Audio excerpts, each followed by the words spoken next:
Pastor Abhinav Darshan నిన్న దాడి జరిగిన నేపథ్యంలో రెండు తెలుగు రాష్ట్రాల్లో కూడా చాలా వైరల్ అయినటువంటి వార్త అది. అలానే సోషల్ మీడియాలో కూడా ఎక్కువగా అదే వార్త వినిపించింది. ఈ క్రమంలో ఈ యొక్క దాడి గురించి రకరకాల ఊహాగానాలు అయ్యాయి. ఏదైతే ఈ ఒక మతం సంబంధించినటువంటి దాడిగా కూడా దాన్ని చూపించే ప్రయత్నం చేశారు. అయితే ఈ దాడంతా కూడా ఒక డ్రామా అని ఆ విజువల్స్ చూస్తుంటే అనుమానం కలుగుతుందని చెప్పేసి ముందే ఊహించారు హమారా ప్రసాద్ గారు.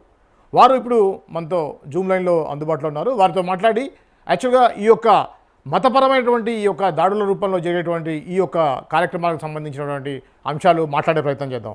ప్రసాద్ గారు నమస్కారం అండి. నమస్తే అండి. జై శ్రీరామ్.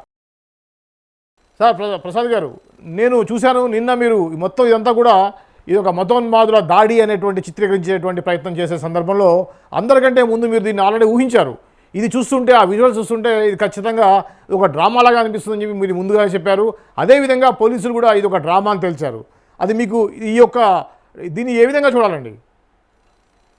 100% అంటే నిజమే అండి. నిన్న మనకు ఏదైతే అంటే మొన్న మా సాయంత్రం వరకు మాకు ఆడియో వీడియోస్ వచ్చాయి మాకు. ఓకే.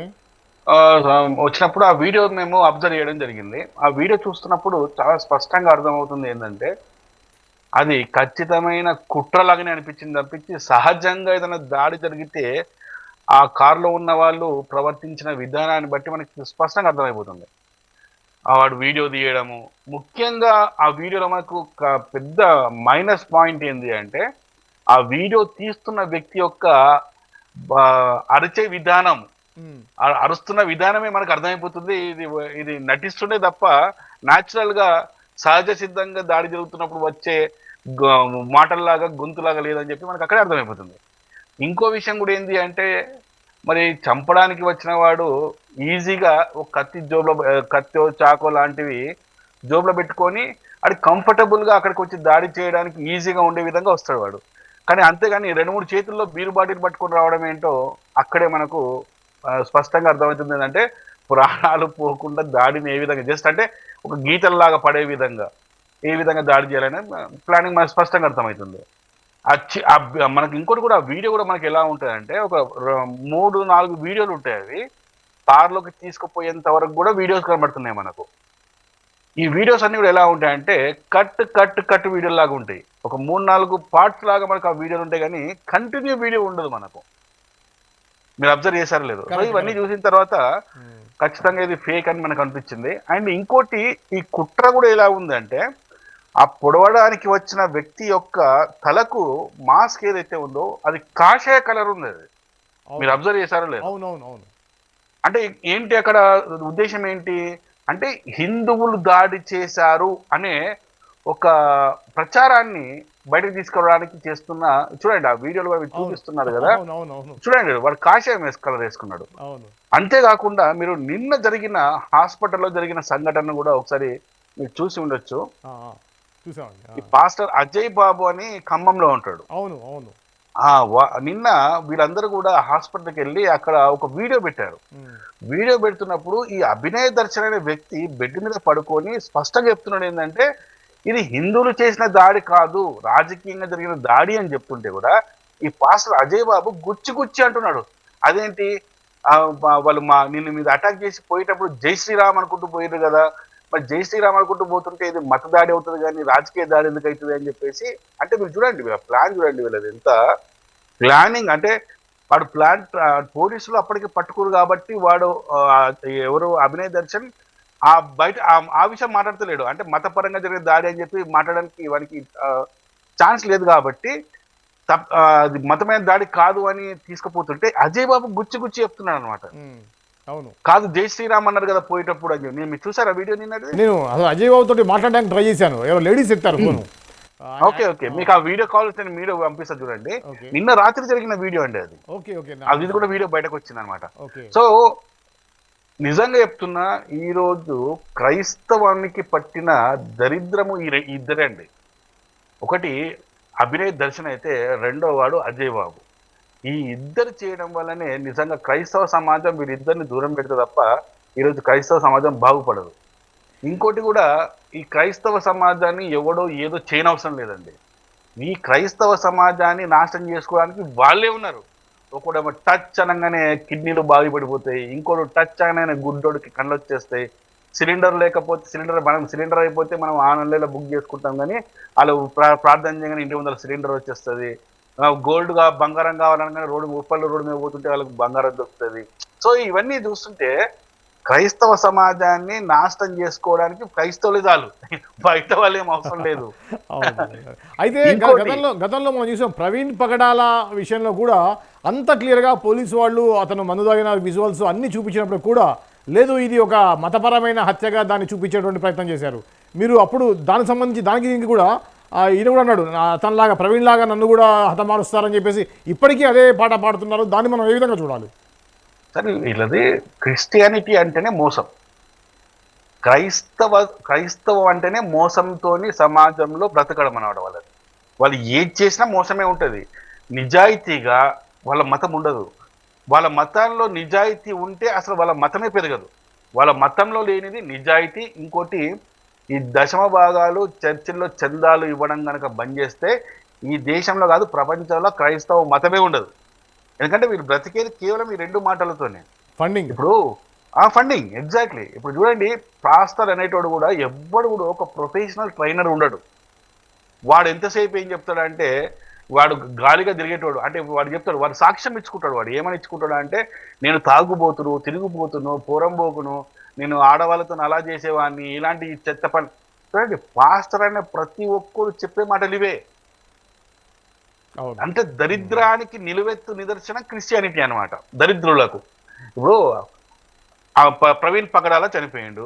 ప్రవీణ్ పగడాల చనిపోయినప్పుడు ఆ వీడియోస్ ఏవైతే తాగి ఆ రాజమండ్రి దగ్గర ఉన్నప్పుడు 2 వీడియోస్ ఫస్ట్ పోలీసులు రిలీజ్ చేయడం జరిగింది. ఏది టాప్ వ్యూలో, అంటే ఆ టోల్ గేట్ దగ్గర ఒక టాప్ వ్యూలో ఒకటి, సైడ్ వ్యూలో ఒకటి, 2 వీడియోస్ చూస్తే ఆ వీడియో చూసిన కామన్ సెన్స్ ఉన్న ప్రతి ఒక్కరికి స్పష్టంగా అర్థమైపోయింది వాడు తాగి నడుపుతున్నాడు అని. అవును, వైన్ షాప్ లో మందు ఉన్న విజువల్స్ కూడా వచ్చాయి కదా. అరే అంత స్పష్టంగా ఉంది కదండి. వైన్ షాప్ లో వెళ్ళి వైన్స్ కొనుక్కొని కొన్నాడు కరెక్టే, కానీ తాగింది లేదు. కంటే మరి కొన్నది తాగడానికి కాకపోతే పడేయడానిక? అదే కదా, దట్టు మన బైక్ మీద పోతున్నారు. అదే మరి వీళ్ళ పరిస్థితి ఎలా అయిపోయిందంటే మూర్ఖత్వానికి నిదర్శనం అండి వీళ్ళు. సో ఆ రోజు కూడా మనం ఆ వీడియోలు చూసి ఇది తాగి చనిపోయాడు, తాగి యాక్సిడెంట్ చనిపోయాడు అంటే కూడా అప్పుడు 1 నెల రోజులు అందామా, ఇక ఎవ్వడికి ఏం పని పాట లేదు. ఇటు నా మీద, మా హిందూ సంస్థల మీద, వీలే దీనికి కారణం, వీలే చంపారు, మాకేం పని పాట లేదు, మేము చంపుకుంటూ కూర్చుంటాం. మేము మాకు భార్య పిల్లలు లేరు, మేము మడ్డలు వేసుకుంటూ కూర్చుంటాం. మేము మాకు ఇదే పని. అప్పుడు బదనాం చేసింది మా హిందూ సమాజంలో, ముఖ్యంగా మమ్మల్ని మా పేర్లు పెట్టి వీడియోలు తీశారు. ఇప్పుడు కూడా చూడండి, మొన్న అభినయ దర్శన్ కేసు జరగగానే ఇమ్మీడియట్ గా క్రిస్టియన్ స్టార్ట్ చేశారు, మతోన్మాదులు. ఏంది అసలు సార్ ఇది? నిజంగా చెప్తున్నా, ఈ దాడి డ్రామా ఏదైతే ఉందో ఇది క్లియర్ కట్ గా ఈ తెలుగు 2 రాష్ట్రాల్లో ఉన్న 2 మతాల మధ్యలో, హిందూ క్రిస్టియన్ మతాల మీద ఒక అన్రెస్ట్ సృష్టించి తన్నుకొని చావడానికే వీళ్ళు చేసిన కుట్ర ఇది. ఖచ్చితంగా దీని మీద ఒక సీరియస్ కేసు అయితే నమోదు చేసే అవకాశం అయితే ఉందండి, చేయాలి కూడా. సరే, మన అదృష్టం బాగుండి పోలీసులు 24 గంటల్లో కేసును సాల్వ్ చేశారు. కానీ అదే ఒక వారం రోజులు ఈ కేసు ఈ విధంగా సాల్వ్ కాకుండా ఉండింటే ఎంత పెద్ద గొడవలయ్యేటి, ఎంత పెద్ద హంగామా జరిగేది. అవును, ఒకసారి ఆలోచించండి. కరెక్ట్. దీనికి కారణం ఎవరు? వీళ్ళే కదా. అవును, నిజంగా చెప్పాలంటే, ఇంకో విషయం కూడా చెప్పాలంటే, ఈ అభినయ దర్శన్ ఇలాంటి ఆలోచన రావడానికి ముఖ్య కారణం ఎవరు అంటే అజయ్ బాబు. ఓకే, గతంలో అజయ్ బాబు చేసినవి కూడా ఇవే. గతంలో అజయ్ బాబు కూడా రాత్రి కారులో ఖమ్మంలో రాత్రి వెళ్తున్నప్పుడు ఎవరో నల్ల మఫ్లర్లు పెట్టుకొని నా మీద దాడి చేశారు అని చెప్పేసి సేమ్ ఇలాంటిదే అక్కడ కూడా ఇలా చేశారు. కాకపోతే అక్కడ వీళ్ళు కంప్లైంట్ లాంటిది ఇవ్వడము, హాస్పిటల్లో జాయిన్ కావడం, అంటే ఇలాంటి సీరియస్నెస్ ఆ రోజు లేకుండే. ఓకే, లేకపోవడం వల్ల అజయ్ బాబు అనేవాడు సేఫ్ అయింది. కానీ లేకపోతే ఆ రోజు కూడా పోలీసులు ఈ విధంగానే సీరియస్ గా తీసుకుంటుంటే వాడిని మొత్తం బయటకు వచ్చేటి. కరెక్ట్, అవకాశం ఉంది. కరెక్టే, 100% సార్. వీళ్ళంతా ఇది అండర్స్ సృష్టించడానికి, అంటే 2 మతాలు. ఇప్పుడు మేమందరం ఉన్నాం సార్, మేము కూడా మాట్లాడతాం. అలాగే క్రైస్తవ సమాజంలో కూడా చాలా మంది ఉన్నారు, మాట్లాడుతున్నారు. శ్యామ్ ప్రసాద్ రెడ్డి గారు కూడా చాలా చక్కగా మాట్లాడతారు. అవును, ఇప్పుడు అందరం మాట్లాడుకుంటాం, డిబేట్లు చేస్తాం, మా గ్రంథాల్లో ఉన్న తప్పులు ఏంటో వాళ్ళు చెప్తారు, వాళ్ళ గ్రంథాల్లో ఉన్న తప్పులు మేము చెప్తాం. ఇదంతా కూడా ఒక చర్చలు, ఒక డిబేట్స్ అంతవరకు ఓకే. అవును కానీ ఇలాంటి కుట్రలు అనేటి చాలా రాంగ్ ఇది. అవును ఇలాంటి మన ఎప్పటికీ దేశంలో చేయొద్దు. ఎవరి ఇష్ట ప్రకారం వాళ్ళ వాళ్ళ దైవాన్ని వాళ్ళు పూజించుకోవచ్చు, కానీ ఇటువంటి వేరే మతం మీద బురద జల్లేటువంటి మతపరమైనటువంటి ఒకరికొకరు గొడవలు పెట్టేటువంటి కార్యక్రమాన్ని ఖచ్చితంగా సీరియస్గా తీసుకోవాల్సిన అవసరం అయితే ఉందండి. తప్పకుండా తీసుకోవాలి సార్. ఇప్పుడు కూడా వీన్ని ఇమ్మీడియట్ గా నేను అభినయ్ దర్శన్ని అలాగే గతంలో అభినయ్ దర్శన్ని అలాగే గతంలో అజయ్ బాబు చేసిన ఈ కేసును కూడా పోలీసులు ఒకసారి మళ్ళా రీకలెక్ట్ చేయడం, లేకుంటే మళ్ళా ఒకసారి రీఓపెన్ చేసి ఈ ఇద్దరి దుర్మార్గులని మళ్ళీ అరెస్ట్ చేసి లోపల వేయడం బెస్ట్. అప్పుడే క్రైస్తవ సమాజానికి లాభం, అలాగే మన ఏది సొసైటీకి కూడా. ఇలాంటి ఉన్మాదులు, అసలు మత ఉన్మాదులు అంటే వీళ్ళండి. రెండు వర్గాల మధ్యలో గొడవ పెట్టడానికి ప్రయత్నిస్తున్న వాళ్ళు మత ఉన్మాదులు అవుతారు తప్ప, చర్చించుకొని డిబేట్లు చేసుకున్న వాళ్ళకు మత ఉన్మాదులు కాదు. అయితే ప్రసాద్ గారు, గతంలో మీరు మీ మీద కొంత విమర్శలు రావడం, మీ పేరు తీసుకురావడం, ప్రస్తావన జరిగింది. దాన్ని మీరు ఏ విధంగా తీసుకున్నారు? అప్పుడు అసలు ఏం జరిగింది? అసలు మేము లైట్గా తీసుకుంటాం సార్. మేము అది చాలా లైట్గా తీసుకుంటాం. ఇప్పుడు ప్రవీణ్ పగడాల విషయంలో కూడా మా మీద ఎంత మాట్లాడారండి. నెల రోజులు మమ్మల్ని ఒక హంతకుల్లాగా చిత్రీకరించారు. మేము ఏదైనా పట్టించుకున్నామా సార్? ఇప్పుడు మర్డర్ చేసిన వాడు తప్పించుకొని బారిపోతాడు, కానీ ఇదే హైదరాబాద్ లో మా ఇళ్ళలో మేము ఎందుకుంటాం సార్ చెప్పండి? అదే కదా, ఎందుకుంటాం చెప్పండి? మేము ఇళ్ళలో ఉంటూ మళ్ళీ వీడియోలు తీసుకుంటూ కూర్చుంటామా సార్? అదే పోలీసులు ఏమైనా పిక్చర్లా? ఇప్పుడు ఆఫ్టర్ ఆల్ నేను ఒక సాధారణమైన వ్యక్తిని. మొన్న అజయ్ బాబు వీడియో చూసేది ఫేక్ అని చెప్పిన, అంటే సాధారణ వ్యక్తిని నేనే చెప్పగలిగినప్పుడు అవును, ఆ వీడియో చూడంగానే పోలీసులు డిసైడ్ అయిపోరండి ఇది ఫేక్ అని. అవును అవును వాళ్ళ ఎక్స్పీరియన్స్ ఏంటి, వాళ్ళ అనుభవం ముందు మనం ఎంత చెప్పండి? మనమే చెప్పినామంటే వాళ్ళు చెప్పరా? ఈజీగా చెప్పేస్తారు. అవును, మరి మీరు అన్నట్టు ఆ వీడియో తీసినప్పుడు క్లియర్గా నిజానికి తప్పించుకునే ప్రయత్నం చేస్తారు, కానీ ఆ కాలు బొట్టి లాగేది కూడా వీడియో తీసాడంటేనే మనకి అనుమానం వస్తుంది సార్. ఇప్పుడు యాక్చువల్గా అలాంటి సంఘటన జరిగితే కార్లో ఉన్నవాడు కార్ డోర్లను గిట్టికి పట్టుకోవడానికి రెండు చేతులతో ఇదొక డోరు ఇటొక డోరు పట్టుకొని ప్రొటెక్ట్ చేసుకోవడానికి ప్రయత్నిస్తాడు.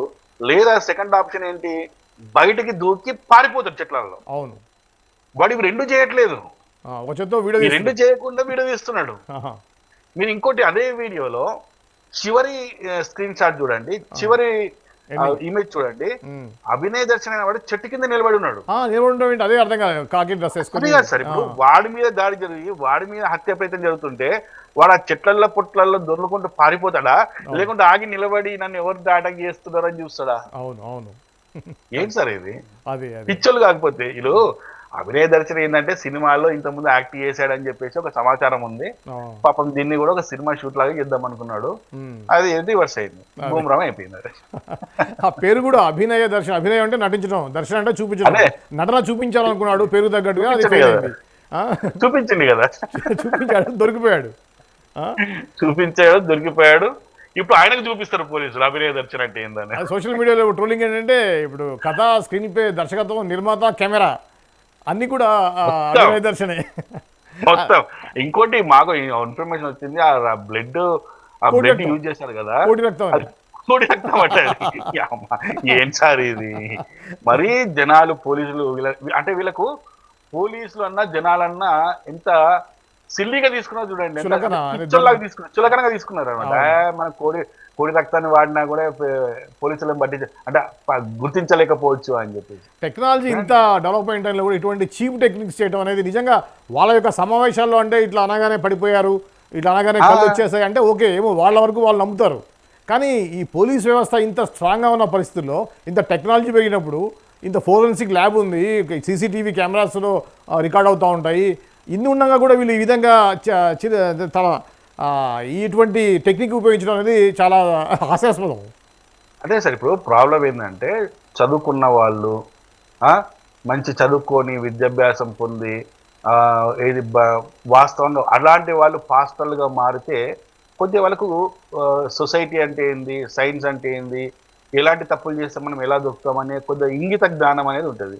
వీళ్ళు ఎవరు సార్ వీళ్ళంతా? ఇప్పుడు అభినయ దర్శన్ ఏంటి, ఆయన క్వాలిఫికేషన్ ఏంటి, 10th క్లాస్ కూడా ఉందో లేదు, ఆయన క్వాలిఫికేషన్ లేదు. ఇలాంటి వాళ్ళు ఇలాగనే ప్రవర్తిస్తారు కదా, అందుకే ఇలాంటి వాళ్ళు ఆ విధంగా మాడతారు కదా. సిలిండర్ అయిపోతే సిలిండర్ వచ్చింది, మాకు రోడ్డు మీద చైన్ దొరికింది, టచ్ అనగానే కిడ్నీలు మంచిగా ఇవన్నీ ఏంటి సార్? ఇవి అన్నీ అవే కదా.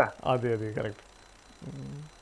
సార్ ఇప్పుడు హిందూ మతం సంబంధించి మీరు ఫైనల్గా ఇటువంటి మతపరమైనటువంటి చర్యలు మీరు ఏ విధంగా చూస్తారు? మీరు ఇలా చేసే వాళ్ళకి మీరు ఇచ్చేటువంటి సందేశం ఏంటండి? సార్ మనం సందేశం లాంటి ఇచ్చేది ఏం లేదు, కానీ ఒక్కటి ఏంటంటే ఎప్పటికైనా కూడా చర్చలు డిబేట్లు చేయడంలో తప్పు లేదు. హ్యాపీగా ఒక మతాన్ని గురించి ఒకరు మాట్లాడడంలో తప్పు లేదు.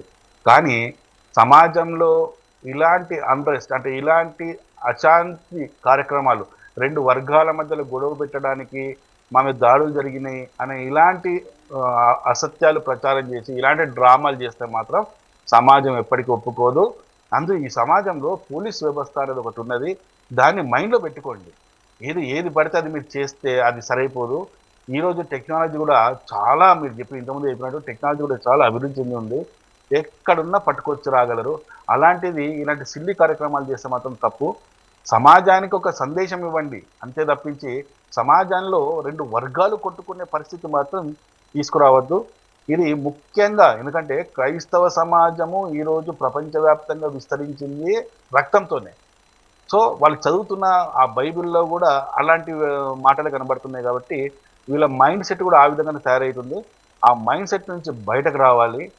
వాళ్ళందరూ కూడా ఆ మతాన్ని వదిలిపెట్టి ఇంకే మతంలో అయినా బుద్ధిజము ఇలాంటి ఏదైనా మతంలోకి వెళ్ళి ఆ బుద్ధుడు చెప్పిన ప్రవచనాలు విని బుద్ధిగా ఉంటే బాగుంటుందని చెప్పేసి నా ఉద్దేశం. ఓకే, థ్యాంక్ యూ అండి. Thank you. జై శ్రీరామ్. ఇది అండి హమారా ప్రసాద్ గారు. ఇదైతే ఆల్రెడీ పాస్టర్ అభినవ్ దర్శన్ సంబంధించినటువంటి ఇష్యూలో ఏం జరిగింది, ఏం జరగబోతుంది అనే విషయం మీద వివరంగా తెలియజేశారు. మరో అంశంతో మళ్ళీ కలుద్దాం. చూస్తూనే ఉండండి పొలిటెంట్ మీడియా.